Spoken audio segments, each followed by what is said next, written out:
अस्सलाम वालेकुम स्टूडेंट्स, उम्मीद करता हूँ आप सब खैरियत से होंगे। तो आज हमारा जो टॉपिक ऑफ डिस्कशन है, सबसे पहले हम उसके कंटेंट्स देख लेते हैं कि जो हमने आज के टॉपिक में डिस्कस करना है। तो सबसे पहले हम डिस्कस करेंगे जी फिज़िकल प्रॉपर्टीज़ ऑफ अल्केन्स। उसकी फ़िज़िकल प्रॉपर्टीज़ में जो हमने उसकी जनरल डिस्कशन देखनी है, उसमें हम देखेंगे उसका मेल्टिंग और बॉइलिंग पॉइंट जो होता है ना, वो मॉलिक्यूलर मास इंक्रीज़ करने से अल्केन्स का मेल्टिंग और बॉइलिंग पॉइंट क्यों इंक्रीज़ होता है, इसके हम पीछे उसकी रीज़न देखेंगे। उसके बाद जो मेन हम इसमें देखने के मेल्टिंग पॉइंट देखने में तो उनका मॉलिक्यूलर मास इंक्रीज़ करने से मेल्टिंग पॉइंट भी क्या होता है, इंक्रीज़ होता है, लेकिन ये इंक्रीज़ जो है ना रेगुलर नहीं होता। अब इससे क्या मुराद, इसकी भी हमने रीज़न समझनी है। उसके बाद हमने देखना है जी reactivity of alkanes. Reactivity of alkanes के बाद एट द एंड हमने किस चीज़ को डिस्कस करना है जी, यूजेस ऑफ मीथेन को। ठीक है जी, तो सबसे पहले हम देख लेते हैं जी इसमें फिज़िकल प्रॉपर्टीज़ ऑफ अल्केन्स, फिर साथ साथ हम इसकी रीज़न भी देखते जाएंगे।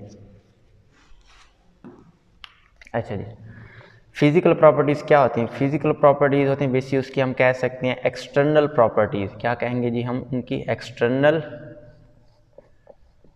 प्रॉपर्टीज़। ठीक है जी, या इसको आप यूँ भी कह सकते हैं ऐसी प्रॉपर्टीज़ जिसको आप ऑब्ज़र्व कर सकें, जिसको आप ऑब्ज़र्व कर सकें। अब इसको हम जनरल से देख लेते हैं कि फ़िज़िकल और केमिकल प्रॉपर्टीज़ में फ़र्क क्या होता है। अगर आप किसी भी चीज़ के इंटरनल मेकअप की बात करें, किसकी बात करें जी, इंटरनल मेकअप। ठीक है जी, अगर उसका इंटरनल मेकअप जो है यानी उसको जो बनाने वाली चीज़ें हैं वो क्या रहें, इंटैक्ट। इंटैक्ट का मतलब क्या होता है, वो ब्रेक ना हो, तो उसमें जो चेंज आएगा उसको हम कहेंगे फ़िज़िकल चेंज। उसको हम क्या कहेंगे, फ़िज़िकल चेंज। इसको जब हम एग्जांपल से समझेंगे ना तब आपको ये चीज़ क्लियर होगी। अब मिसाल के तौर पर ये देखें, ये आपको एक मैंने इधर बॉक्स बना दिया है, ये देखें। ठीक है जी, ये एक बॉक्स बन गया ना, ये मैंने इधर दूसरा बॉक्स बना दिया, ये देखें। इनको मैंने इस तरह से क्या कर दिया है, जोड़ दिया। अब देखें इस बॉक्स को बनाने वाली बुनियादी तौर पर कितनी चीज़ें, चार चीज़ें। नंबर ये एक पॉइंट, ये दूसरा पॉइंट, ये तीसरा पॉइंट, ये चौथा पॉइंट, ये टोटल इसको बनाने वाली कितनी चीज़ें, चार चीज़ें। अब इस पे आ जाएं, इसको भी बनाने वाली एक दो तीन चार, कितनी चीज़ें हैं जी, चार चीज़ें हैं। ठीक है जी, अब देखें ज़ाहरी तौर पर दोनों स्ट्रक्चर एक दूसरे से क्या हैं, डिफरेंट हैं।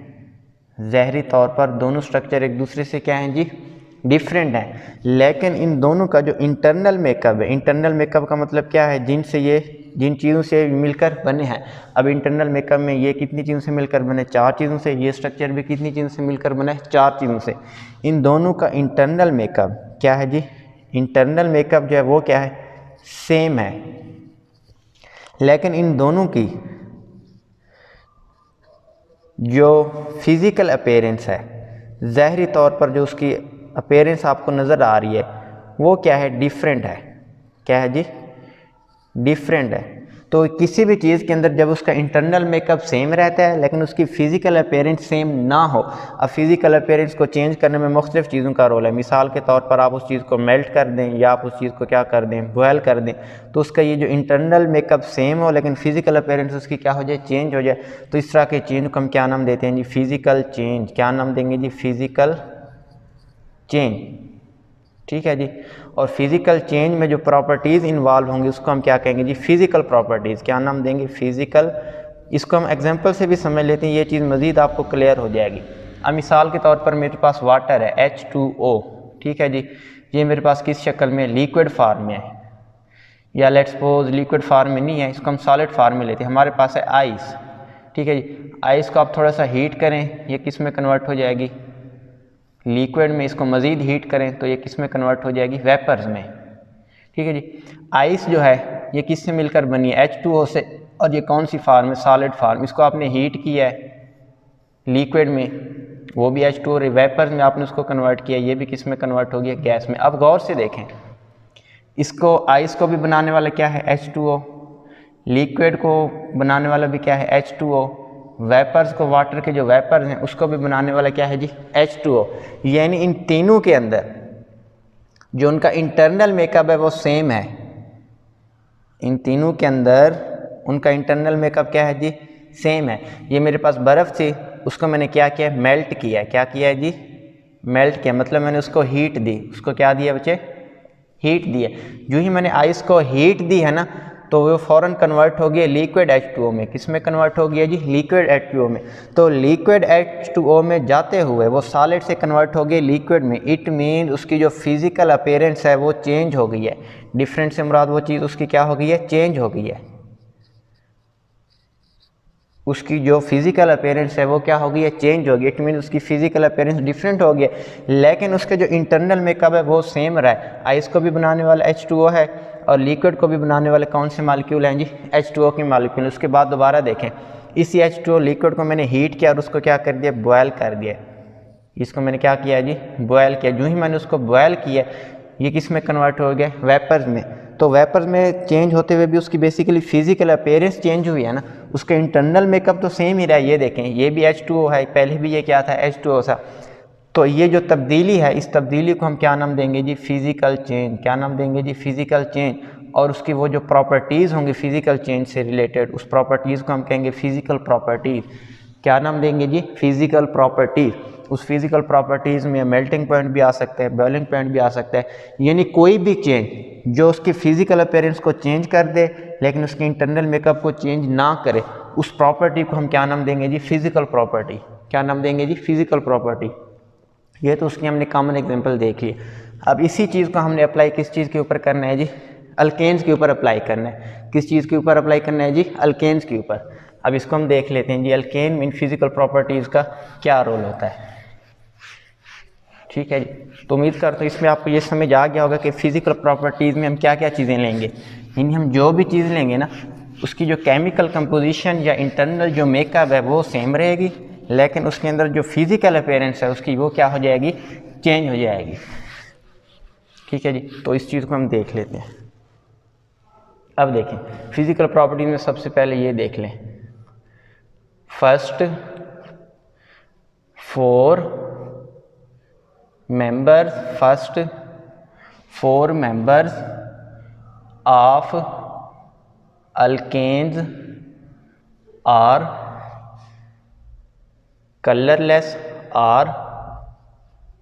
कलरलेस या इसको हम कहेंगे ऑर्डरलेस गैसेस। इसको भी हम समझ लेते हैं। उसके बाद हम कहेंगे, उसके बाद अगला मेंबर होगा कार्बन 5 वाला, और कार्बन 5 से लेकर कार्बन 17 तक कार्बन 5 वाले अल्केन को हम क्या नाम देते हैं जी? पेंटेन। क्या नाम देते हैं जी? पेंटेन। कार्बन 17 वाले मेंबर को हम क्या नाम देते हैं जी? हेप्टाडीकेन। क्या नाम देते हैं जी? हेप्टाडीकेन। इसमें हेप्ट रिप्रेजेंट कर रहा है, 7 को डेक रिप्रेजेंट कर रहा है, 10 को एन रिप्रेजेंट कर रहा है जी सिंगल बॉन्ड हाइड्रोकार्बन को, सिंगल बॉन्ड हाइड्रोकार्बन। तो फार्मूला क्या होगा पेंटेन का? C5H12, और इसका क्या फार्मूला बनेगा? C17H36। हम इसको किससे फाइंड आउट करते हैं? जनरल फार्मूला इसका होता है CnH2n+2। ये पेंट इसमें क्या है? n को रिप्रेजेंट कर, इसकी वैल्यू 5 होगी, और हेप्टाडीकेन में n की वैल्यू क्या है जी? 17 है। ये पुट करेंगे, ये आएगा। तो ये भी क्या है? ये हैं आपके पास, ये भी कलरलेस हैं और ये भी ऑर्डरलेस। ऑर्डरलेस का मतलब होता है जिसका टेस्ट ना हो, सिंपली।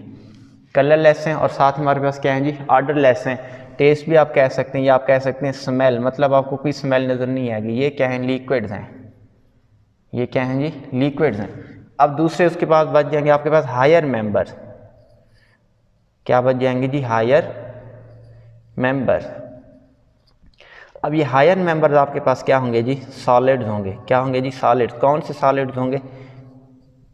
वैक्सी सॉलिड्स। कौन से सॉलिड्स होंगे जी? वैक्सी सॉलिड्स। वैक्सी सॉलिड्स क्या होते हैं? ऐसे सॉलिड जो क्या होते हैं? सॉफ्ट होते हैं। सॉफ्ट से मुराद आपने मोमबत्ती को देखा होगा, कैंडल को। वैक्सी सॉलिड्स की बेहतरीन एग्जांपल है कैंडल्स, मोमबत्ती। ठीक है जी, कैंडल देखने में तो सॉलिड ही है, लेकिन उस सॉलिड के अंदर आपने देखा होगा थोड़ा सा भी आप उसको कंप्रेस करेंगे ना, वो जिस तरह वो प्लास्टिक टाइप वो थोड़ा सा क्या हो जाती है? ईजीली आपको कंप्रेस होती हुई नज़र आएगी जो कैंडल है। मतलब सॉलिड्स तो है लेकिन उसके अंदर जो हार्डनेस है वो कम है। इस तरह के सॉलिड्स को हम क्या नाम देते हैं जी? वैक्सी सॉलिड्स। ठीक है जी, अब उसकी रीज़न क्या है? ठीक है जी, कि पहले जो 4 मेंबर्स हैं ना वो आपके पास गैस क्यों हैं, बाकी मेंबर्स क्या हैं आपके पास? लिक्विड्स क्यों हैं, और बाकी मेंबर्स आपके पास क्या हैं? सॉलिड्स क्यों हैं? ठीक है जी, तो ज़ाहिरी तौर पर क्या हुआ है? वो गैस है, अल्केन पहले गैस थे, गैसेस से वो किस में कन्वर्ट हुए हैं जी, लिक्विड में कन्वर्ट हुए हैं, लिक्विड के बाद आगे वो किस में कन्वर्ट हुए हैं जी, सॉलिड में। तो ऐसा क्यों है? तो आप कहेंगे इसमें जितने आप उसमें नंबर ऑफ कार्बन एटम्स बढ़ा देंगे, नंबर ऑफ कार्बन एटम्स क्या कर देंगे, इंक्रीज कर देंगे। क्या कर देंगे जी, इंक्रीज कर देंगे, उतना उनके अंदर इंटरमॉलिक्यूलर फोर्सेज इंक्रीज होंगी। इंटरमॉलिक्यूलर फोर्सेज क्या होंगी, इंक्रीज होंगी। जितना उनके अंदर इंटरमॉलिक्यूलर फोर्सेज क्या होंगे, इंक्रीज होंगे, उतना जो मॉलिक्यूल्स हैं वो एक दूसरे के क्या आएंगे, करीब आ जाएंगे। मॉलिक्यूल्स एक दूसरे के क्या आ जाएंगे जी, करीब आ जाएंगे। जो मॉलिक्यूल, ये देखें, लेट्स सपोज ये पहले इस तरह गैस थे, इसमें इंटरमॉलिक्यूलर फोर्सेस बढ़ गई हैं, ये मॉलिक्यूल करीब आ गए, मज़ीद इसमें इंटरमॉलिक्यूलर फोर्सेस बढ़ गई हैं, ये मज़ीद करीब आ गए। ये आपको नज़र आ रहा है जी। पहले यूँ समझ लें, ये कार्बन 1, कार्बन 2 और कार्बन 3, और ये क्या हमारे पास 4, 5, 6, 7। ये देखें, मैंने उसके अंदर कार्बन नंबर बढ़ा दिया ना। जो ही मैंने उसके अंदर कार्बन नंबर बढ़ाए हैं, उसमें इंटरमॉलिक्यूलर फोर्सेस ज़्यादा होंगे और मॉलिक्यूल क्या आ गए, करीब करीब आ गए। जो ही उसके अंदर कार्बन नंबर कम थे, उसमें इंटरमॉलिक्यूलर फोर्सेस भी क्या थी, कम। अब ये देखें, ये मज़ीद मैंने उसके अंदर इंटरमॉलिक्यूलर फोर्सेस और ज़्यादा बढ़ा दी। ये देखें, ये और ज़्यादा मॉलिक्यूल एक दूसरे के करीब आ गए। ऐसा क्यों हुआ, इसको भी मैं आपको समझा देता हूँ। ठीक है, ये आपके पास क्या है, गैस है, ये आपके पास क्या है, लिक्विड है, और ये आपके पास क्या है जी, सॉलिड है। क्या है जी, आपके पास सॉलिड है। यानी जितना आप उसमें कार्बन नंबर बढ़ाएंगे, क्या बढ़ाएंगे जी, कार्बन नंबर, जितना कार्बन नंबर बढ़ाएंगे उतना उसके अंदर इंटर मॉलिक्यूलर फोर्सेस भी क्या होंगी, इंक्रीज होंगी। यानी ये दोनों एक दूसरे के क्या हैं जी, डायरेक्टली प्रोपोर्शनल हैं। दोनों एक दूसरे के क्या हैं जी, डायरेक्टली प्रोपोर्शनल हैं। तो इसी वजह से उसमें फिर मॉलिक्यूल करीब आ जाएंगे, फिर उनके गैस से लिक्विड और लिक्विड से सॉलिड में जाने के चांसेस भी क्या हो जाएंगे, इंक्रीज़ हो जाएंगे। ठीक है जी। अब हम समझ लेते हैं कि उसके अंदर ये जो इंटरमॉलिक्यूलर फोर्सेस इंक्रीज़ हो रहे हैं, ये फोर्सेस जनरेट कैसे होते हैं और इनका साइज़ के साथ क्या ताल्लुक़ होता है। ठीक है जी, इसको समझ लेते हैं। ये तो जनरल था, अब हम इसके पीछे इसकी रीज़न समझते हैं। तो थोड़ा सा हम इसमें इंटरमॉलिक्यूलर फोर्सेस का टच भी ले लेंगे कि इंटरमॉलिक्यूलर फोर्सेस होती क्या हैं, उसकी फिर आगे हम टाइप्स देख लेते हैं। उसी टाइप्स में फिर हम देखेंगे इनके ऊपर कौन सी फोर्स अप्लाई होगी। ठीक है जी, तो इधर देख ले, ये अगर पॉइंट आपको समझ आ गया ना, इंटरमॉलिक्यूलर फोर्स वाला, आगे आपको मेल्टिंग और बॉइलिंग पॉइंट की रीज़न भी समझ आ जाएगी। इंटरमॉलिक्यूलर फोर्सेस, अब दो तरह की फोर्सेस होती हैं, एक होती है इंटरमॉलिक्यूलर, दूसरी होती हैं इंट्रामॉलिक्यूलर। दूसरी क्या होती हैं जी, इंट्रामॉलिक्यूलर फोर्सेस। ठीक है, इंटर का मतलब क्या है और इंट्रा का मतलब क्या है, इसको समझ लें। ठीक है जी, इंट्रा का मतलब होता है जी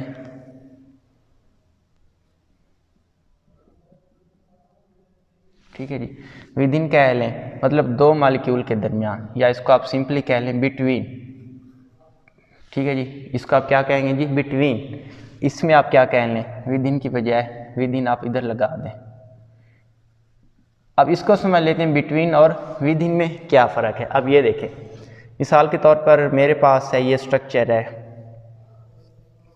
HCl। क्या है जी, स्ट्रक्चर है, इधर भी क्या है HCl। ये दो मॉलिक्यूल आपको नज़र आ रहे हैं ना, इन दो मॉलिक्यूल के दरमियान जो फोर्सेज होंगे, ये देखें, इन दो मॉलिक्यूल के दरमियान जो फोर्सेज हैं, इसको हम कहेंगे इंटर। क्या कहेंगे जी, इंटर। क्या नाम देंगे जी, इंटर। इसके अलावा अगर आप दो कार्बोक्सिलिक एसिड ले लें या कोई भी फिनोल ले लें, ये देखें, ठीक है जी, इसमें ये हमारे पास है OH और इसमें हमारे पास क्या है जी, कार्बोक्सिलिक ग्रुप। ठीक है जी, COOH। लेट्स सपोज इसमें ये देखें मैंने क्या बना दिया, फोर्सेस बना दिए। ये एक ही मॉलिक्यूल में फोर्सेस आपको नज़र आ रहे हैं, इसको हम क्या कहेंगे, इंट्रा। ठीक है जी, तो इंटर के लिए मैंने लफ्ज़ क्या इस्तेमाल किया था जी, बिटवीन। अब उस बिटवीन में दो सेम मॉलिक्यूल भी हो सकते हैं और वो दो क्या हो सकते हैं, डिफरेंट मॉलिक्यूल भी हो सकते हैं। बिटवीन का मतलब ये है कि दो मॉलिक्यूल के दरमियान जो फोर्सेज हैं, दो मॉलिक्यूल के दरमियान जो फोर्सेज हैं, उनको हमने क्या नाम दिया जी, इंटर मॉलिक्यूलर फोर्सेज, जो मॉलिक्यूल को आपस में जोड़े हुए हैं। तो अब ये देखें, ये एक ही मालिक्यूल में आपको फोर्सेस नज़र आ रही हैं, सेम वन मालिक्यूल, इसमें कोई सेम या डिफरेंट का रोल नहीं है। तो वन मालिक्यूल में जो फोर्सेस हैं उसके लिए हमने क्या टर्म इस्तेमाल किया, with in, intermolecular forces existing with in the molecule, it is called intramolecular forces. The forces of attraction which exist between two same or two different molecules, they are called intermolecular forces, they are called intermolecular forces।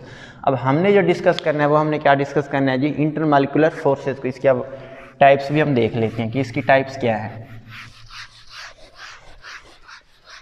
मज़ीद next किसी lecture में मैं आपको detail से ये भी समझा दूंगा कि ये फोर्सेस किस तरह एग्जिस्ट करती हैं, ठीक है जी। तो इसकी तरह टाइप्स देख लें। सबसे पहले इसमें टाइप होगी जी आयन डाइपोल फोर्सेस, ये इसकी टाइप्स हैं जी। दूसरा आप इसमें कह सकते हैं जी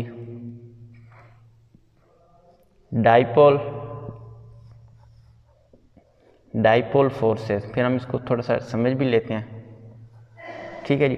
तीसरा आप इसमें क्या कहेंगे जी, डाइपोल इंड्यूस्ड, ठीक है जी, डाइपोल इंड्यूस्ड डाइपोल फोर्सेस। और नंबर 4 पे आप क्या कह सकते हैं जी, instantaneous dipole induced dipole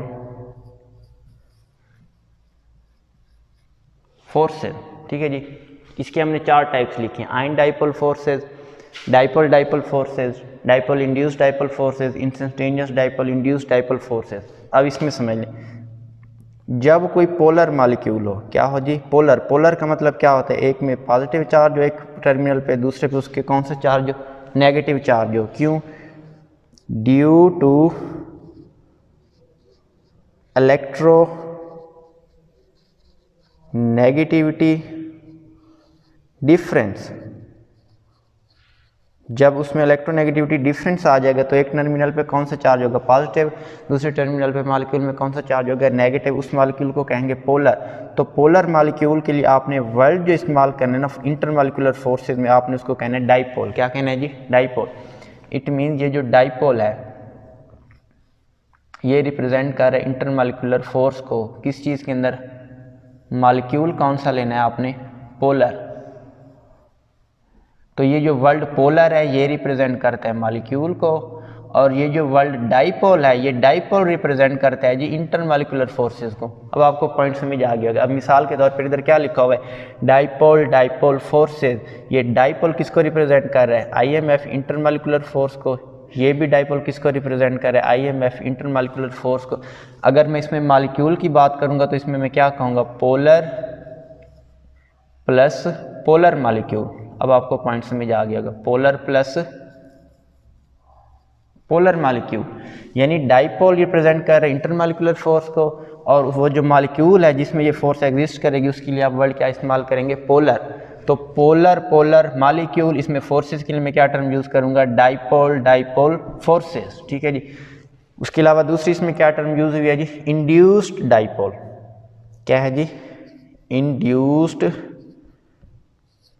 dipole, ठीक है जी। इंड्यूस्ड डाइपोल का क्या मतलब है, अब इंड्यूस्ड डाइपोल ये रिप्रेजेंट करे इंटरमॉलिक्यूलर फोर्स को। ये किस में होंगी, नॉन पोलर मॉलिक्यूल में। किस में होंगे जी, नॉन पोलर मॉलिक्यूल में। इंड्यूस्ड डाइपोल, नॉन पोलर किसको रिप्रेजेंट कर रहा है, ठीक है जी। अब मिसाल के तौर पर डाइपोल इंड्यूस्ड डाइपोल फोर्सेस, ये डाइपोल क्या है, इंटरमॉलिक्यूलर फोर्स, और उसमें दूसरा वर्ड क्या लिखा हुआ है, इंड्यूस्ड डाइपोल, ये भी क्या है, इंटरमॉलिक्यूलर फोर्स। अब डाइपोल इंड्यूस्ड डाइपोल किस में होगा, ये होगा जी पोलर। ये पोलर मैंने लगाया है जी डाइपोल के लिए, ठीक है जी। दूसरा इसमें कौन सा मॉलिक्यूल होगा जी, नॉन पोलर। कौन सा मॉलिक्यूल होगा, नॉन पोलर। उसके लिए हम क्या टर्म यूज करेंगे, इंड्यूस्ड डाइपोल, ठीक है जी। तीसरे नंबर पे आ जाएं, इंस्टेंटेनियस डाइपोल, इंड्यूस्ड डाइपोल।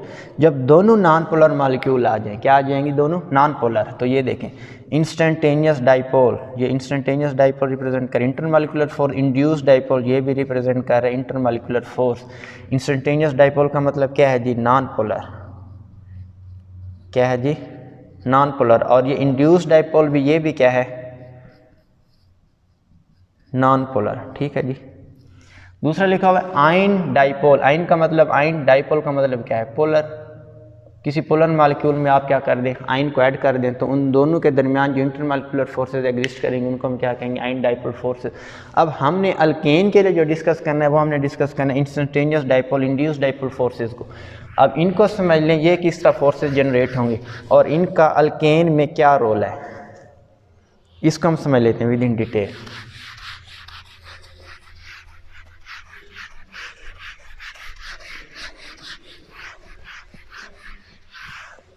ठीक है जी। अब अल्केन क्या है?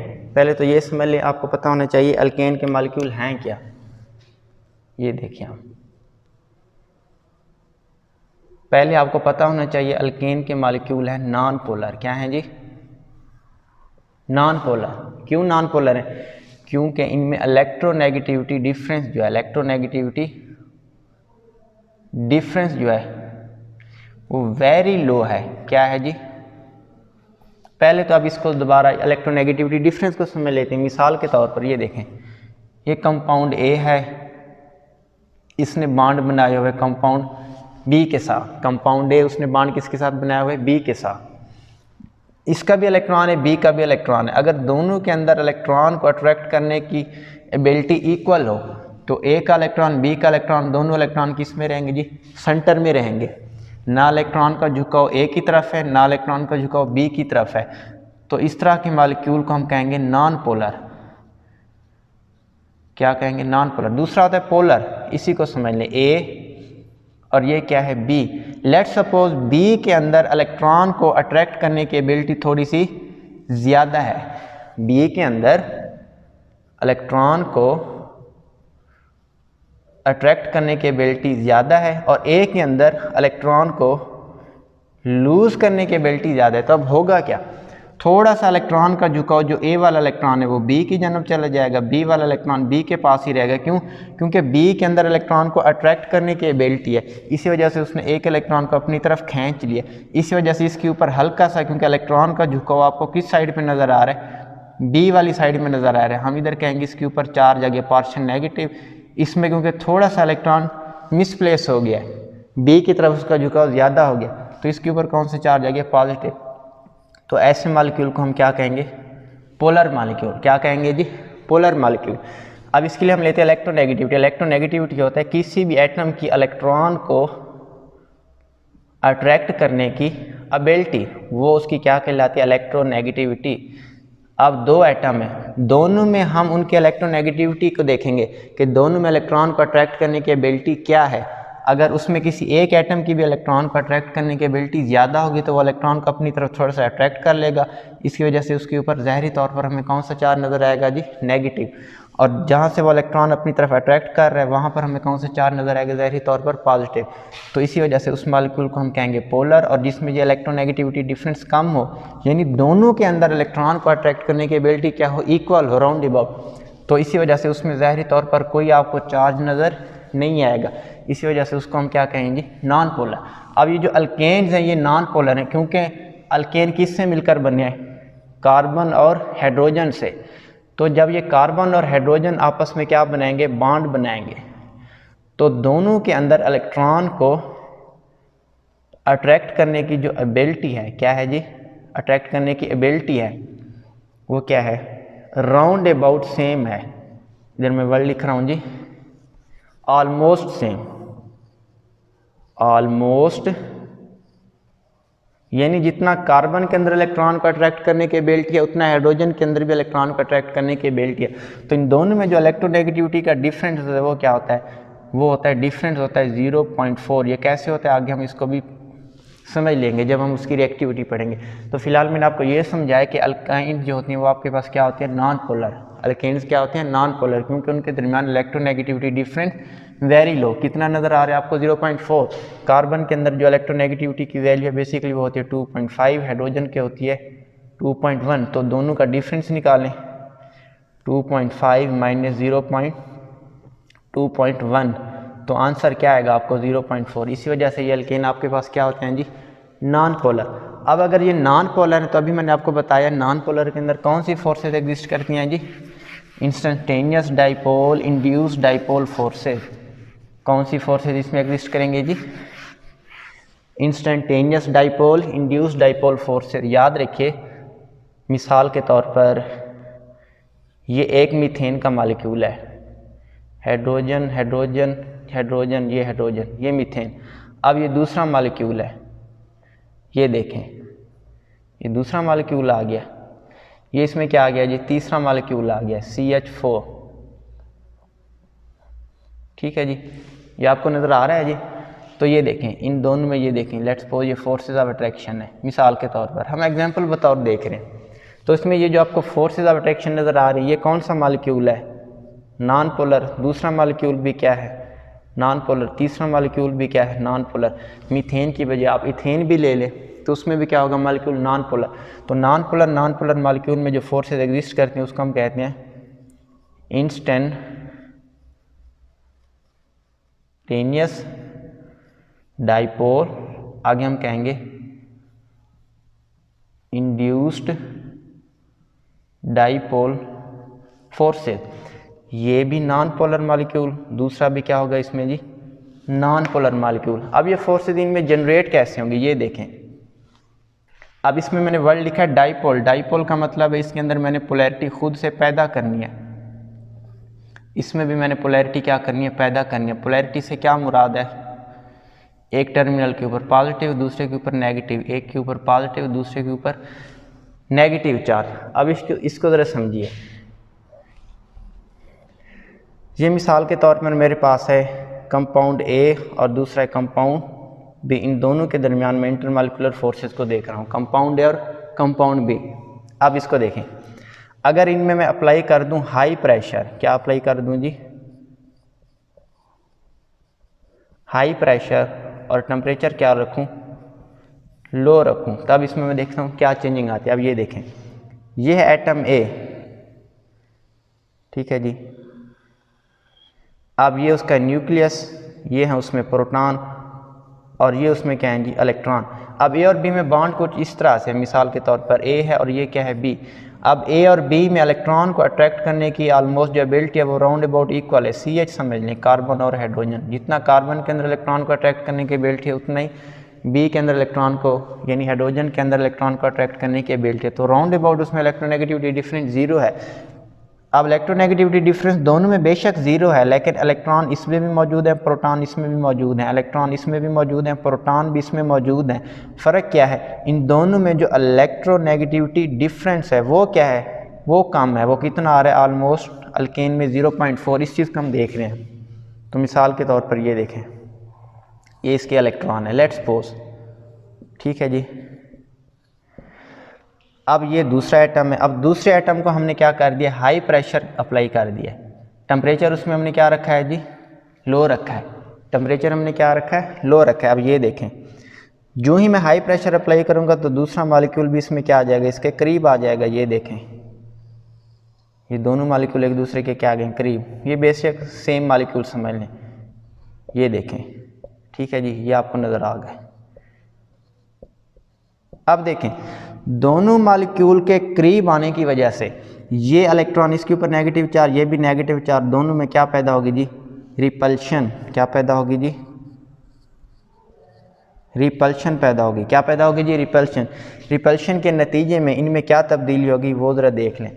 इसके नतीजे में जो ही ये रिपेल इसको करेंगे, ये इसको रिपेल करेंगे, रिपल्शन के नतीजे में ये इलेक्ट्रॉन इधर मूव कर जाएगा और ये वाला इलेक्ट्रॉन इस साइड पे मूव कर जाएगा। इसी तरह ये वाला जो इलेक्ट्रॉन है इस एटम का वो इधर मूव कर जाएगा और ये वाला इलेक्ट्रॉन इस साइड में मूव कर जाएगा, क्योंकि दोनों में क्या हो रही है, इन इलेक्ट्रॉन में रिपल्शन हो रही है। क्या हो रही है जी, रिपल्शन। जब मैं उनको करीब ले आई हूँ ना तो दोनों में क्या पैदा हो रही है, रिपल्शन। रिपल्शन के नतीजे में ये इलेक्ट्रॉन इसका इधर चला गया, ये इधर, ये वाला इलेक्ट्रॉन इधर चला गया और ये वाला इलेक्ट्रॉन इधर। अब इसके नतीजे में तब्दीली क्या होगी ये देख लें ज़रा। उसके नतीजे में होगा क्या। अब ये दोबारा एटम ए में बना रहा हूँ इसका, ये थोड़ा सा दूर भी चले जाएंगे, ये है उसका एटम बी,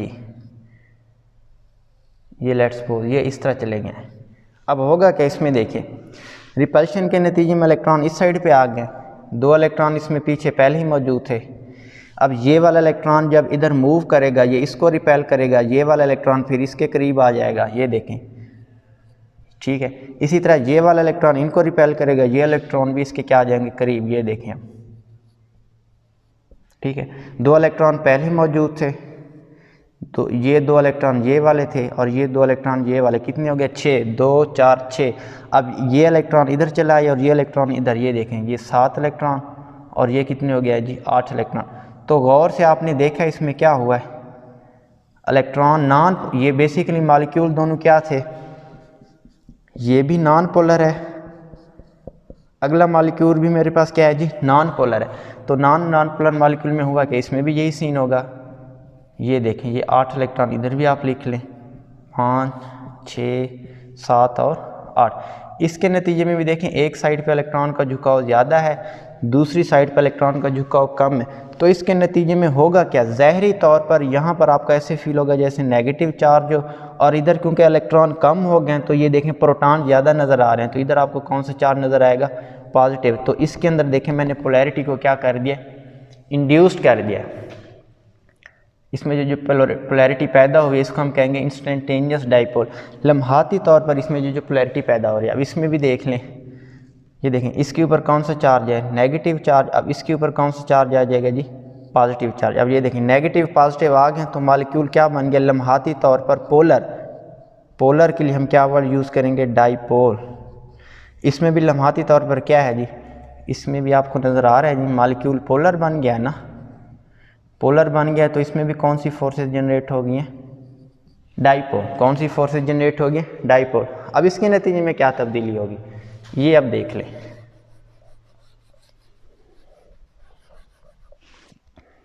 ठीक है जी, आगे कोई नेबर में दूसरा एटम भी मौजूद होगा, ये देखें, ठीक है जी। ये इसके साथ मौजूद है, इसके साथ मौजूद नहीं है, ये इसके साथ मौजूद है। जब इसमें ये तब्दीली आ चुकी है, अब होगा क्या, इसमें भी वैसे इलेक्ट्रॉन मौजूद होंगे, ये देखें। अब यही इलेक्ट्रॉन क्या कर देंगे, इसमें भी रिपल्शन कर देंगे, क्या कर देंगे, इसमें रिपल्शन कर देंगे। अब इसके जो पॉजिटिव टर्मिनल है ये फिर इन इलेक्ट्रॉन को अपनी तरफ क्या करेगा, अट्रैक्ट करेगा। कैसे अट्रैक्ट करेगा ये भी देख लें, ये उसके नेबर, इसमें भी इलेक्ट्रॉन है, ये देखें इसमें भी हमने 8 इलेक्ट्रॉन बना दिए। तो ये जो पॉजिटिव पोर्शन है, ये देखें इसके ऊपर नेगेटिव चार्ज, इसके ऊपर कौन सा है, पॉजिटिव चार्ज। अब इसमें कोई चार्ज नहीं था, तो ये पॉजिटिव पोर्शन इनके इलेक्ट्रॉन को अपनी तरफ क्या करेगा, अट्रैक्ट करेगा, अपनी तरफ क्या करेगा, अट्रैक्ट। नेगेटिव पोर्शन इन इलेक्ट्रॉन को क्या करेगा जी, रिपेल करेगा। पॉजिटिव पोर्शन इलेक्ट्रॉन को अट्रैक्ट, नेगेटिव पोर्शन इलेक्ट्रॉन को क्या करेगा, रिपेल। तो ये जो नेबर मॉलिक्यूल है, कौन सा मॉलिक्यूल है जी, नेबर मॉलिक्यूल, ये भी क्या बन जाएगा, पोलर। क्यों पोलर बन जाएगा, जब देखें इलेक्ट्रॉन इसकी तरफ क्या होंगे, रिपेल होंगे। ये देखें ये इलेक्ट्रॉन इसमें से क्या हो गया, रिपेल हो गए, और ये पॉजिटिव पोर्शन इलेक्ट्रॉन को अपनी तरफ क्या कर रहा है जी, अट्रैक्ट कर रहा है। तो ये इलेक्ट्रॉन को अपनी तरफ अट्रैक्ट कर रहा है, इधर इलेक्ट्रॉन क्या हो रहे हैं, रिपेल हो रहे हैं। जब इलेक्ट्रॉन इसमें रिपेल होंगे इसके ऊपर दोबारा पॉजिटिव चार्ज, जब इस साइड पर इलेक्ट्रॉन दोबारा अट्रैक्ट होंगे तो इधर कौन सा चार्ज होगा, नेगेटिव। तो इसके अंदर भी क्या चीज़ पैदा होगी है, पोलैरिटी पैदा हो गई है। क्या चीज़ पैदा हो गई है जी, पोलैरिटी पैदा हो गई है। तो इस पोलैरिटी को हम नाम देंगे जी इंड्यूस्ड डाइपोल। जो पहले में जब 2 एटम एक दूसरे के करीब आए थे उसमें जो पोलैरिटी पैदा हुई उसको हमने क्या नाम दिया, इंस्टेंटेनियस डाइपोल। इन्हीं की वजह से जो नेबर एटम में पोलैरिटी पैदा हुई उसको हमने क्या नाम दिया जी, इंड्यूस्ड डाइपोल। पहले का इंस्टेंटेनियस डाइपोल, दूसरे का क्या नाम है जी, इंड्यूस्ड डाइपोल। अब इसके अंदर कौन सी फोर्सेस पैदा हो गई जी, इंस्टेंटेनियस डाइपोल या इंड्यूस्ड डाइपोल फोर्सेस। दूसरे इनका नाम होता है एक साइंटिस्ट के नेम के ऊपर, London dispersion forces. London dispersion forces, क्या नाम दिया जाता है जी, लंदन डिस्पर्शन फोर्सेस। अब इसके अंदर ये जो फोर्सेस जनरेट हुए, कौन सी फोर्सेस जनरेट हुए हैं जी, लंदन डिस्पर्शन फोर्सेस जनरेट हुए हैं। ठीक है जी। अब इन लंदन डिस्पर्शन फोर्सेस का साइज से क्या ताल्लुक है, फिर इनका अल्केन के मेल्टिंग और बॉइलिंग पॉइंट से क्या ताल्लुक है, इसको भी हम समझ लेते हैं। ठीक है जी। अब देखें, अब जो हम इसमें एटम का अगर साइज़ इंक्रीज़ कर दें, मिसाल के तौर पर ये जो हम एटम ले रहे हैं उसमें हम उनका साइज़ क्या कर दें जी, इंक्रीज़ कर दें। एटम का साइज़ हम क्या कर दें जी, इंक्रीज़ कर दें। अब ये तो आपने फिनोमेना समझ लिया कि इनके अंदर डाइपोल इंटरेक्शन किस तरह प्रोड्यूस होता है, ये तो अब सारा आपको पता चल गया है। अब इसी चीज़ को हम देख रहे हैं इसका एटम के साइज़ से क्या ताल्लुक़ है। अब ये देखें, जितना एटम का साइज़ इंक्रीज़ होगा उतना एटम में जो इलेक्ट्रॉन्स हैं वो न्यूक्लियस से क्या हो जाएंगे, दूर हो जाएंगे ना। न्यूक्लियस से उतना वो इलेक्ट्रॉन क्या हो जाएंगे, दूर हो जाएंगे। कौन से इलेक्ट्रॉन, आखिरी शेल के इलेक्ट्रॉन, आउटर मोस्ट इलेक्ट्रॉन। जितना आप एटम का साइज़ इंक्रीज़ करेंगे उतना जो आउटर मोस्ट शेल के इलेक्ट्रॉन हैं वो न्यूक्लियस से क्या हो जाएंगे, दूर हो जाएंगे।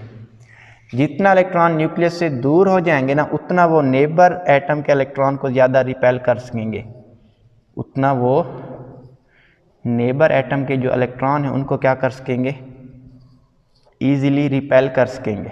ठीक है, जब इलेक्ट्रॉन उसमें रिपेल होंगे तो रिपल्शन के नतीजे में एक साइड पे पॉजिटिव चार्ज आ जाएगा, दूसरी साइड पे कौन सा चार्ज आ जाएगा जी, नेगेटिव चार्ज। ठीक है जी। तो बेसिकली जितना एटम का साइज़ इंक्रीज़ होगा, जब एक दूसरे के करीब आएंगे उतना वो नेबर एटम के इलेक्ट्रॉन को क्या कर देंगे, रिपेल कर देंगे। जितना उसमें इलेक्ट्रॉन रिपेल होंगे उतना उसमें एक साइड पे इलेक्ट्रॉनिक क्लाउड ज़्यादा हो जाएगा। जहाँ इलेक्ट्रॉनिक क्लाउड ज़्यादा होगा, अभी हमने पीछे डायग्राम में समझा भी है, तो उस साइड के ऊपर कौन सा चार्ज आएगा, नेगेटिव। और जहाँ पर इलेक्ट्रॉनिक क्लाउड क्या हो जाएगा, कम हो जाएगा, वहाँ पर क्या हो जाएगा जी, चार्ज पॉजिटिव। ठीक है जी। तो इसका मतलब वो मॉलिक्यूल क्या हो गया जी, वक्ती तौर पर पोलर हो गया। अब ये जो इलेक्ट्रॉनिक क्लाउड डिस्टर्ब हो रहा है, बेसिकली हम इलेक्ट्रॉन को ही डिस्टर्ब कर रहे थे ना। न्यूक्लियस में तो प्रोटॉन वैसे ही रहे थे ना। ये देखें, ये न्यूक्लियस, ये देखें, बेसिकली हमने क्या किया था, उसके इलेक्ट्रॉनिक क्लाउड को डिस्टर्ब किया था। ये देखें, इस साइड पे इलेक्ट्रॉन ज़्यादा हो गए थे, इस पे कम हो गए थे, यहाँ पर पॉजिटिव चार्ज, यहाँ पर नेगेटिव। तो ये जो इलेक्ट्रॉनिक क्लाउड डिस्टर्ब हो रहा है, क्या हो रहा है जी, इलेक्ट्रॉनिक क्लाउड डिस्टर्ब हो रहा है। क्या हो रहा है जी, इलेक्ट्रॉनिक क्लाउड डिस्टर्ब हो रहा है। जितना उसके अंदर इलेक्ट्रॉनिक क्लाउड ये जो डिस्टर्ब हो रहा है, इसको हम नाम देते हैं जी पोलराइजिबिलिटी। पोलराइज, अब पोलराइजेबिलिटी, ये दो चीज़ों से लफ्ज़ मिलकर बने। पोलराइज का मतलब आपने उसको क्या कर देना है, पोलर कर देना है। एबिलिटी का मतलब उसके अंदर सलाहियत, यानी इलेक्ट्रॉन एटम के अंदर इलेक्ट्रॉनिक क्लाउड को डिस्टर्ब करने की जो सलाहियत है उसको हम कहते हैं पोलराइजेबिलिटी। एटम के अंदर इलेक्ट्रॉनिक क्लाउड को जो डिस्टर्ब करने की सलाहियत है उसको हम क्या कहते हैं, पोलराइजेबिलिटी। तो जितना एटम का साइज़ ज़्यादा होगा, जितना एटम का साइज़ क्या होगा, ज़्यादा होगा, उतना उसके अंदर जो इलेक्ट्रॉनिक क्लाउड है क्या है जी, उतना उसके अंदर जो क्या है, इलेक्ट्रॉनिक क्लाउड है, वो भी उतना ज़्यादा क्या होगा, डिस्टर्ब होगा। उतना उसकी डिस्टर्बेंस क्या हो जाएगी, ज़्यादा। तो जितना उसके अंदर इलेक्ट्रॉनिक क्लाउड की डिस्पर्शन ज़्यादा होगी उतना उसके अंदर पोलराइजेबिलिटी भी क्या होगी, ज़्यादा। पोलराइज एबिलिटी भी क्या होगी जी, ज़्यादा होगी। इस पॉइंट को हम दोबारा भी इस साइड पे देख लेते हैं। ठीक है जी, इन पॉइंट्स को हम दोबारा देख लेते हैं इधर। हमने क्या है कि जितना एटम का साइज़ ज़्यादा होगा, जितना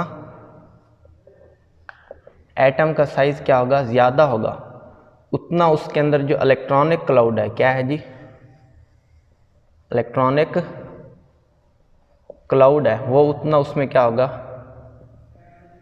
डिस्टर्ब होगा। जितना वो इलेक्ट्रॉनिक क्लाउड डिस्टर्ब होगा उतना उसमें पोलैरिटी के चांसेस भी क्या हो जाएंगे, ज़्यादा। जितना उसमें पोलैरिटी के चांसेस ज़्यादा होंगे उसको हम कहेंगे उतना उसके अंदर पोलराइजेबिलिटी भी क्या होगी, ज़्यादा होगी। उतना उसके अंदर पोलराइजेबिलिटी भी क्या होगी, ज़्यादा।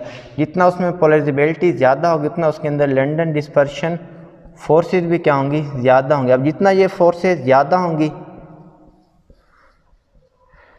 मॉलिक्यूल्स उतना एक दूसरे के क्या आएंगे, करीब आएंगे, उनके करीब होने के चांसेस भी क्या हो जाएंगे, बढ़ जाएंगे।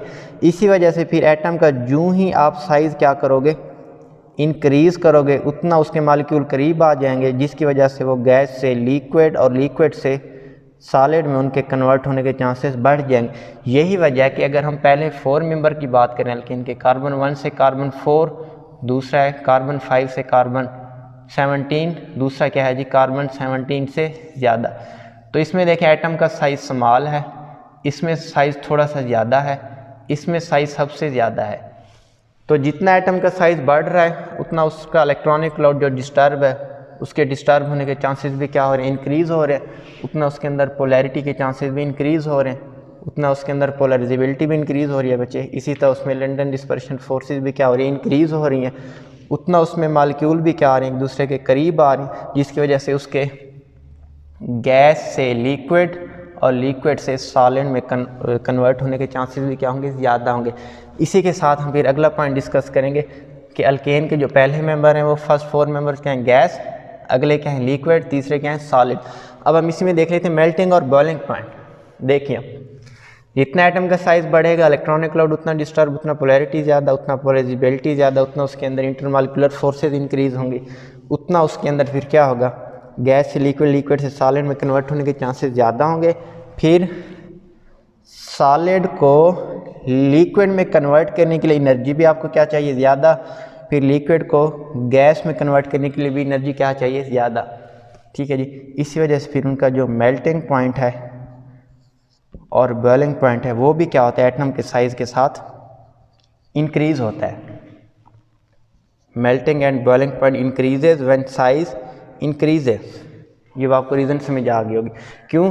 क्योंकि उसके अंदर इंटर मालिकुलर फोर्सेज इंक्रीज़ हो रही हैं। कौन सी intermolecular forces? London dispersion forces, जो सिर्फ और सिर्फ किस में होती हैं जी, नॉन पोलर मालिक्यूल में होती हैं। ठीक है जी। तो यही वजह, जब अगर हम इसमें ले लें ब्यूटेन, उसका फार्मूला होगा C4H10। इसमें आगे नेक्स्ट हम लिक्विड में क्या ले लेते हैं, ऑक्टेन आप ले लें CH18। उसके बाद सॉलिड में आप ले लें पेंटाडिकेन C15H13(2). तो ये देखें इनके मेल्टिंग और बॉइलिंग पॉइंट में भी क्या हो रहा होगा, इजाफा हो रहा होगा। क्या हो रहा होगा जी, इजाफा हो रहा होगा। तो जब एक मेंबर से दूसरे मेंबर में आप मूव करेंगे, मिसाल के तौर पर ये है CH4, इसको कन्वर्ट करना है C2H6 में, इथेन में, तो बेसिकली हमने इसके अंदर किस चीज़ का इजाफा किया है, CH2 का। इसी तरह इथेन से आप आगे जाए प्रोपेन में C3H8, इसमें भी हमने किसका इजाफा किया है जी, CH2 का। तो हर अगले मेंबर में मूव करते हुए आप उसमें किस चीज़ का इजाफा करोगे, CH2 का।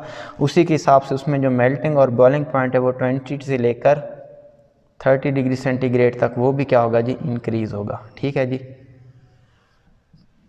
तो ये भी अब आपको रीज़न समझ आ गई होगी, जो बुक में लिखा हुआ है ना कि एटम का साइज़ इंक्रीज़ होने से उनके मेल्टिंग और बॉइलिंग पॉइंट में क्या हो रहा है जी, इजाफा हो रहा है। सब पहले तो हमने ये देखा है कि उनके जो पहले मेंबर हैं, फर्स्ट 4 मेंबर, वो गैस क्यों हैं। उसके बाद नेक्स्ट हमने देखा है जो उसके अगले मेंबर हैं, कार्बन 5 से लेकर कार्बन 17 तक, वो लिक्विड्स क्यों हैं, और अगले मेंबर सॉलिड्स क्यों हैं।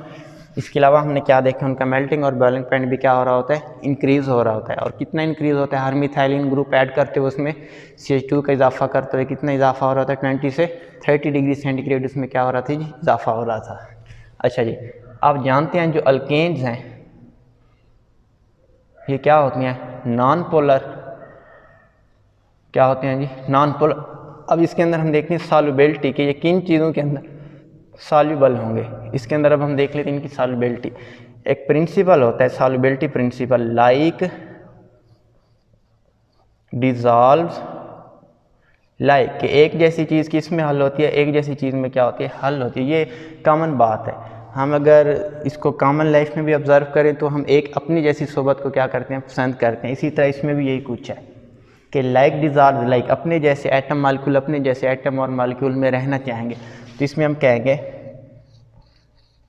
पोलर पोलर में हल होगा। किस में हल होगा, पोलर पोलर में क्या है, सॉल्युबल। इसी तरह नॉन पोलर किस में सॉल्युबल होगा जी, नॉन पोलर में। नॉन पोलर किस में सॉल्युबल है जी, नॉन पोलर में। अगर आप ले लेते हैं पोलर को, दूसरा उसमें क्या ले लेते हैं जी, नॉन पोलर, तो इसके अंदर जो सॉल्युबिलिटी है होगी ज़रूर, लेकिन वो क्या होगी, कम होगी। क्योंकि लाइक डिजॉल्व लाइक को ये क्या कर रहा है, फॉलो नहीं कर रहा है, ये दोनों फॉलो कर रहे हैं। ये पॉइंट आपको समझ आ गया होगा। मिसाल के तौर पर मीथेन CH4, ये है आपके पास नॉन पोलर, इसको आगे आप डाल दें बेंजीन के अंदर C6H6, ये भी क्या है, नॉन पोलर, दोनों क्या हो जाएंगे, सॉल्युबल।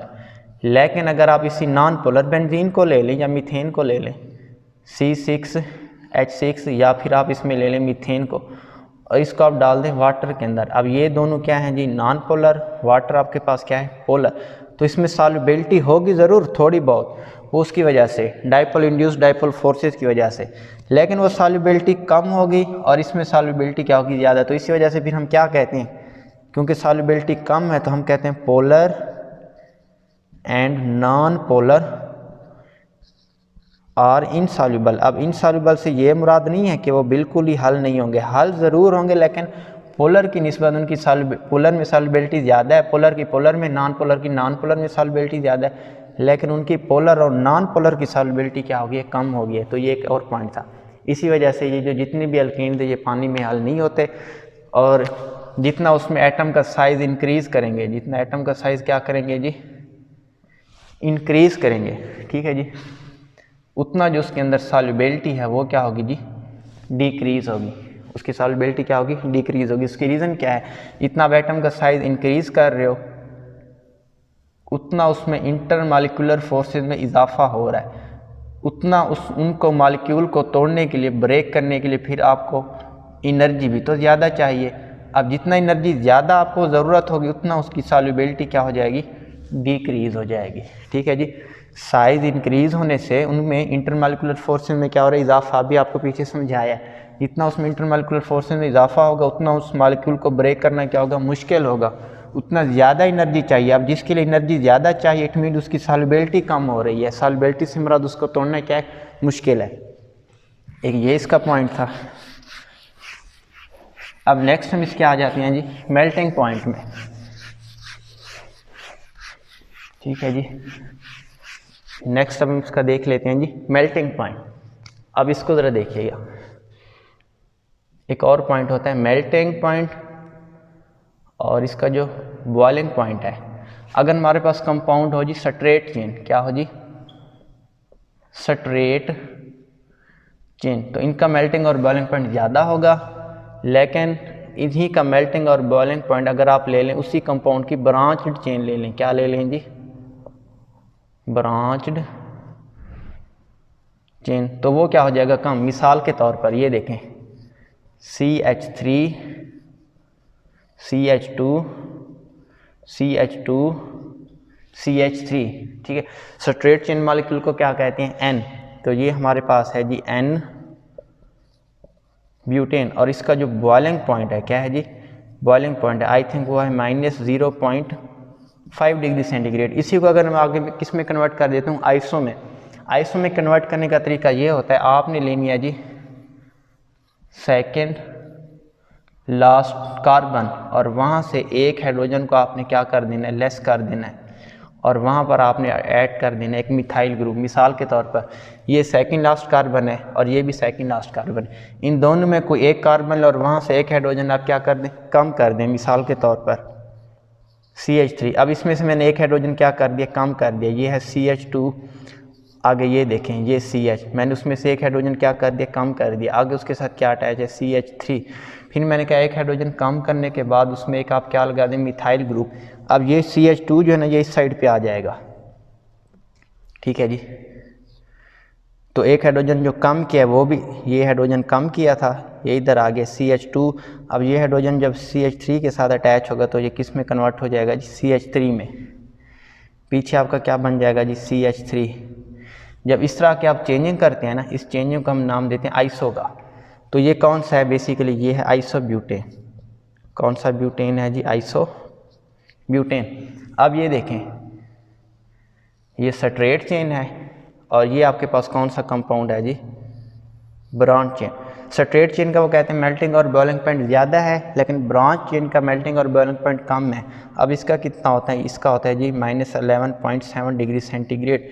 ये ज़्यादा क्यों है, ये कम क्यों, उसकी रीज़न ये है स्ट्रेट चेन का सरफेस एरिया ज़्यादा है, सरफेस एरिया क्या है जी, ज़्यादा। जितना सरफेस एरिया ज़्यादा होगा उतना उसमें इंटरमॉलिक्यूलर फोर्सेस क्या होंगी, स्ट्रांग होंगी, उतना उसके लिए तोड़ने के लिए एनर्जी भी ज़्यादा चाहिए। इसी वजह से उनका जो मेल्टिंग पॉइंट है और बॉइलिंग पॉइंट है वो भी क्या होगा, ज़्यादा होगा। अब इसका देखिए सरफेस एरिया क्या है, कम है। जितना सरफेस एरिया जितना कम होगा उतना उसमें इंटरमॉलिक्यूलर फोर्सेस क्या होंगी, कम, उतना उसको तोड़ने के लिए एनर्जी भी कम चाहिए। इसी वजह से उसका बॉइलिंग पॉइंट और मेल्टिंग पॉइंट भी क्या होगा, कम होगा। एक तो ये रीज़न थी, ठीक है जी, ये भी आपको समझ आ गई होगी। अब एग्ज़ाम में वो आपसे इनमें से कोई भी पूछ सकता है, जब भी अपने क्वेश्चन डिस्कस किए हैं इनके रीज़न अगर आप पूछ ले, सब में रीज़न आपको एक ही नज़र आ रही होगी, इंटरमॉलिक्यूलर फोर्सेस, जिसको हम कहते हैं लंडन डिस्पर्शन फोर्सेस। दूसरा कंपाउंड होता है जी कि melting point, why melting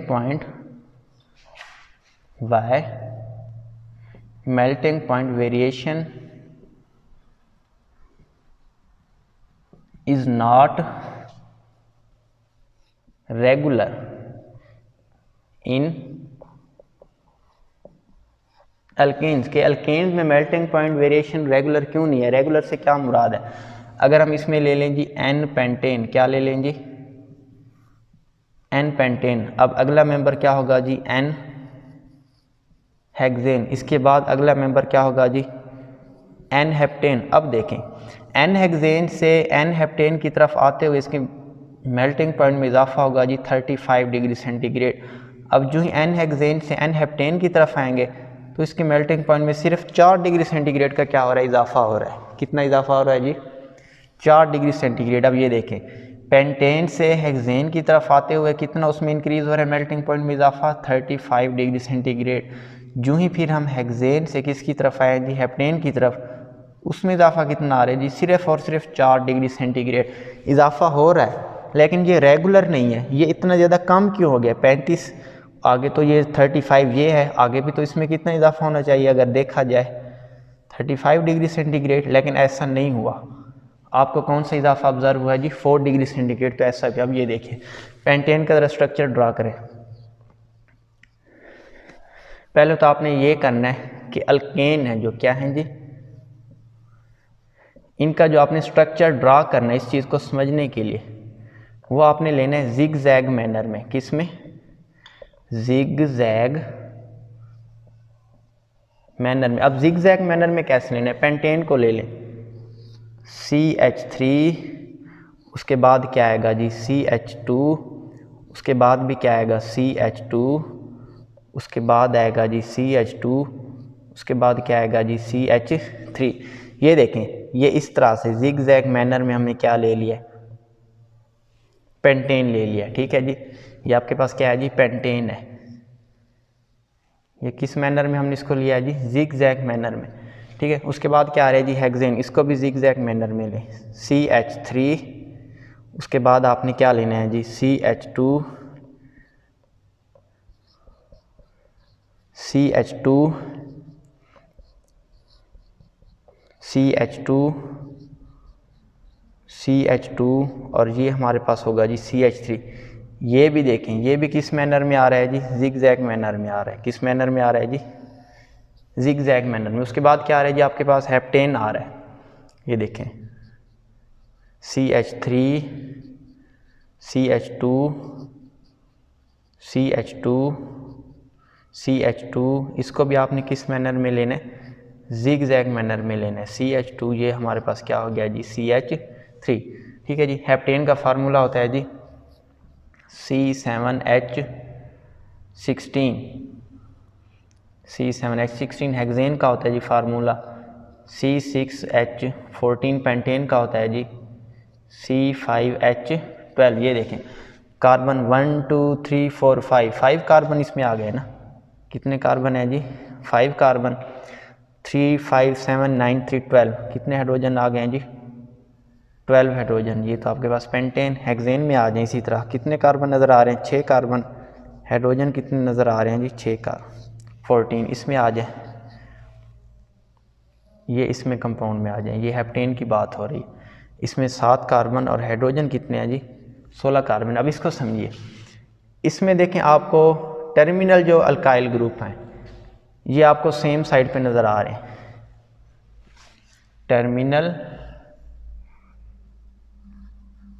alkyl group आपको क्या नज़र आ रहे हैं, सेम साइड पे। अब इस पे आ जाएं, ये टर्मिनल अल्काइल ग्रुप एक इधर है और दूसरा टर्मिनल अल्काइल ग्रुप इस साइड पे है। इसमें जो टर्मिनल अल्काइल ग्रुप है ना दूसरे वाले में, टर्मिनल अल्काइल ग्रुप वो क्या है, अपोजिट हैं। वो क्या है जी, अपोजिट हैं। अब इसमें आ जाएं, इसमें ये टर्मिनल अल्काइल ग्रुप, ये भी क्या है, टर्मिनल अल्काइल ग्रुप। अब इसको समझना, जब टर्मिनल अल्काइल ग्रुप क्या होंगे जी, सेम साइड पे होंगे, तो उसमें अरेंजमेंट जो है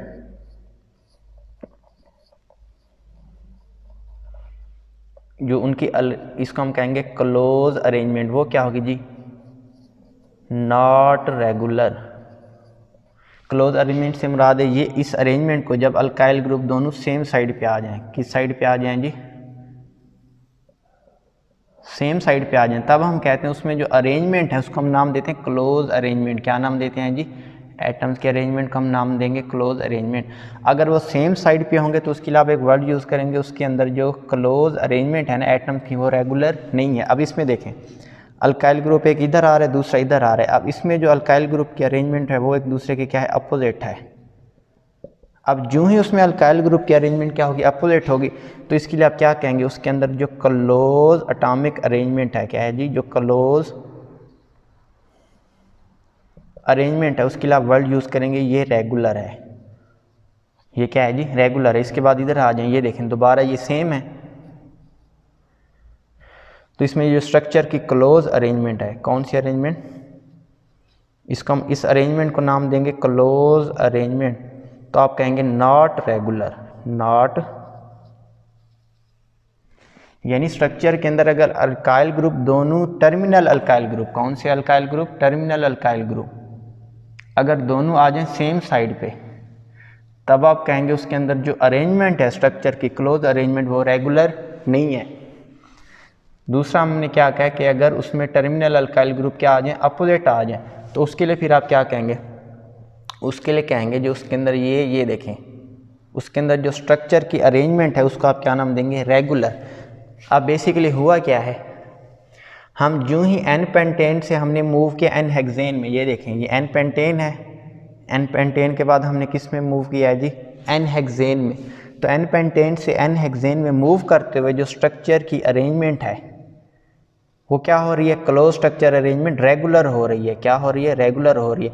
इसी वजह से मेल्टिंग और बॉइलिंग पॉइंट में आपको क्लियर, मेल्टिंग पॉइंट में जो इजाफा है वो क्लियर नज़र आ रहा है। बॉइलिंग पॉइंट नहीं कहेंगे, क्या कहेंगे, मेल्टिंग पॉइंट। उसके बाद देखें, जो ही हेक्सेन से हमने मूव किया हेप्टेन की तरफ, तो हेप्टेन में मूव करते हुए जो आपको उसमें क्लोज अरेंजमेंट नज़र आ रहे हैं वो रेगुलर नज़र नहीं आ रही। इसी वजह से उसके जो मेल्टिंग पॉइंट में इजाफा है वो भी रेगुलर नहीं है।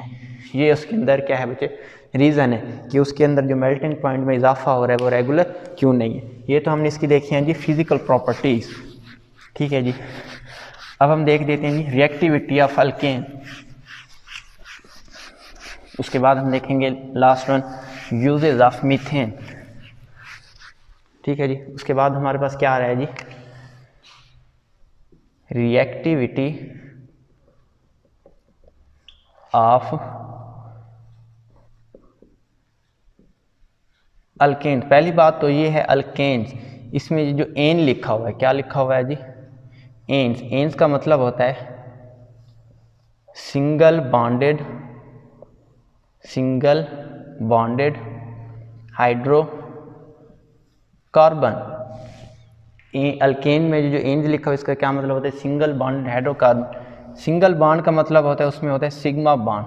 क्या होता है जी, सिग्मा बॉन्ड। ये मजीद हम हाइब्रिडाइजेशन में या अगले किसी टॉपिक में इसको देख लेंगे। अगर आपके पास हो सिंगल बॉन्ड तो वो बॉन्ड कहलाता है सिग्मा बॉन्ड। अगर आपके पास हो डबल बॉन्ड तो एक बॉन्ड कहलाता है सिग्मा बॉन्ड, दूसरा कहलाता है पाई बॉन्ड। अगर आपके पास हो ट्रिपल बॉन्ड तो एक सिग्मा बॉन्ड और बाकी दोनों क्या कहलाएंगे, पाई बॉन्ड। जो आप देखें, जो सिग्मा बॉन्ड होता है, क्या होता है जी, सिग्मा बॉन्ड होता है, इसमें जो इलेक्ट्रॉन्स होते हैं, क्या होते हैं जी, इलेक्ट्रॉन, ये न्यूक्लियस के गिर्द टाइटली बाउंड होते हैं। न्यूक्लियस के गिर्द क्या होंगे जी, टाइटली बाउंड। इसी वजह से इस सिग्मा बॉन्ड को ब्रेक करना क्या होगा, मुश्किल। ब्रेक करना क्या होगा जी, डिफ़िकल्ट, क्योंकि ये इलेक्ट्रॉन जो है ना ये न्यूक्लियस के गिर्द क्या होते हैं, टाइटली बाउंड होते हैं। क्या होते हैं जी, टाइटली बाउंड होते हैं। इसी वजह से इसको ब्रेक करना क्या होता है, मुश्किल होता है। क्योंकि इनको ब्रेक करना मुश्किल होता है तो फिर इस चीज़ को हम कहेंगे इनर्टनेस ऑफ सिग्मा बॉन्ड। क्या कहेंगे, इनर्टनेस ऑफ सिग्मा बॉन्ड। अब सिग्मा बॉन्ड के ऊपर इसी वजह से कोई भी चीज़ अटैक नहीं कर सकती। अगर आप इसके ऊपर कोई पॉजिटिव चीज़ का अटैक करवाते हैं तो इसको हम नाम देंगे जी इलेक्ट्रोफाइल। क्या नाम देंगे, इलेक्ट्रोफाइल। किसी भी चीज़ के ऊपर जो पॉजिटिव चार्ज है जो उसको हम क्या नाम देंगे, इलेक्ट्रोफाइल। या इसके ऊपर किसी नेगेटिव चीज़ का अटैक करवाएं, इसको हम कहते हैं न्यूक्लियोफाइल। अब मिसाल के तौर पर ये देखें, ये सोडियम है, इसके ऊपर पॉजिटिव चार्ज है तो ये आपके पास है इलेक्ट्रोफाइल। क्लोराइड है, इसके ऊपर नेगेटिव चार्ज है तो ये आपके पास क्या है जी, न्यूक्लियोफाइल। यानी किसी भी चीज़ के ऊपर जब पॉजिटिव चार्ज आ जाए उसको हम कहते हैं इलेक्ट्रोफाइल, और जब नेगेटिव चार्ज आ जाए उसको हम क्या कहते हैं जी, न्यूक्लियोफाइल। क्योंकि सिग्मा बॉन्ड को ब्रेक करना क्या होता है, मुश्किल होता है। चाहे उसके ऊपर आप पॉजिटिव चीज़ का अटैक करवाएं या नेगेटिव चीज़ का अटैक करवाएं, तो इस चीज़ को हम नाम देते हैं इनर्टनेस ऑफ सिग्मा बॉन्ड। इसी इनर्टनेस ऑफ सिग्मा बॉन्ड की वजह से रिएक्टिविटी ऑफ अल्केन्स जो है ना, या अल्केन्स की जो रिएक्टिविटी है वो क्या होती है, क्योंकि बॉन्ड को ब्रेक करना मुश्किल है, लो होती है।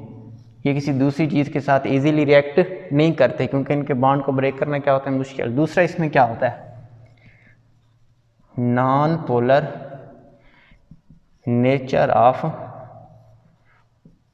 Bond. Non polar nature of bond में क्या है, अब देखें मीथेन है या कोई भी कंपाउंड, एक कार्बन है और उसने बॉन्ड बनाया हुआ हाइड्रोजन के साथ। हाइड्रोकार्बन में क्या होगा, हाइड्रोजन और कार्बन ही अटैच होंगे ना। तो ये देखें हाइड्रोजन और कार्बन आपस में अटैच हैं, चाहे कोई भी मॉलिक्यूल हो। तो कार्बन की जो इलेक्ट्रोनेगेटिविटी है वो है 2.5, हाइड्रोजन की इलेक्ट्रोनेगेटिविटी है 2.1। तो इसमें जो डिफरेंस आ रहा है वो कितना आ रहा है, 0.4 का। ये जो डिफरेंस है वेरी लो डिफरेंस, किस चीज़ का, इलेक्ट्रोनेगेटिविटी। ये डिफरेंस बहुत ही लो है। तो इलेक्ट्रोनेगेटिविटी डिफरेंस लो होने की वजह से इनके अंदर कौन सी नेचर है, नॉन पोलर। कौन सी नेचर है जी, नॉन पोलर।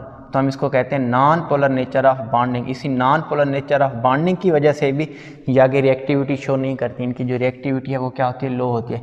इसी वजह से ना तो इनके ऊपर आप किसी एसिड का अटैक कर सकते हैं, ना किसी अल्कली का अटैक कर सकते हैं, और ना ही किसी ऑक्सीडाइजिंग एजेंट के आप क्या कर सकते हैं, रिएक्ट करवा सकते हैं। ऑक्सीडाइजिंग एजेंट क्या होते हैं, जो दूसरे के ऑक्सीडेशन करें। जिस चीज़ के ऊपर भी नेगेटिव चार्ज आ जाए ना उसका आपने हमेशा क्या कहना है जी, ऑक्सीडाइजिंग एजेंट। ये आपके पास क्या था जी, रिएक्टिविटी ऑफ अल्केन्स के बारे में था। अब लास्ट वन हम इसमें देख लेते हैं जी, यूजेज ऑफ मीथेन के। छोटा सा आपका टॉपिक है, ठीक है जी। तो यूजेज ऑफ मीथेन में कोई इतना समझने वाली चीज़ें नहीं है, जस्ट उसकी इस्तेमालात आपने रीड कर लेने हैं। आपके एग्ज़ाम में 2 नंबर के शॉर्ट क्वेश्चन आएगा ज़्यादा से ज़्यादा। तो नेक्स्ट क्या है जी, यूजेज ऑफ मीथेन, यही आपके टॉपिक में। तो ये तो सबसे पहले आप कह सकते हैं बतौर फ्यूल इस्तेमाल होता है। इसके अलावा इल्यूमिनेटिंग गैस, ये आजकल मुख्तलिफ सिलेंडर आए होते हैं, उसमें हम क्या करते हैं, गैस को जला देते हैं तो उसके ऊपर हम बल्ब लगा देते हैं। बल्ब के अंदर गैस के जलने से क्या हो जाती है, लाइट पैदा हो जाती है। इसके अलावा इस मीथेन में अगर हम एक हाइड्रोजन रिमूव कर दें, क्लोरीन ऐड कर दें, तो ये बन जाएगा CHCl3। इसको कहते हैं मिथाइल क्लोराइड। तो ये भी इसके बनाने में भी काम आएगा। इसके अलावा आप हाइड्रोजन रिमूव करते हैं, एक स्टेज आएगी, ये बन जाएगा CCl4।